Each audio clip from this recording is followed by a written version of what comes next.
রণাঙ্গন থেকে বেতার, মঞ্চ, টেলিভিশন, চলচ্চিত্র সবখানে তার নন্দিত বিচরণ। ১৯৫২ সালের ১৫ জুলাই ঢাকার পুরানা পল্টনে জন্ম তার।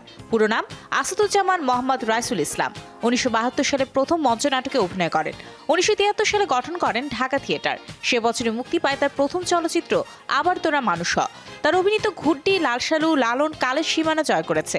এছাড়া আধিয়ার, কীর্তন খোলা, মনের মানুষ, আমার বন্ধু রাশেদ সব চলচ্চিত্রেই ছিল তার অনবদ্য অভিনয়। তবে এত সব চরিত্রের মধ্যে পদ্মা নদী মাঝির কুবের মাঝি হয়ে অনন্য খ্যাতি পেয়েছেন।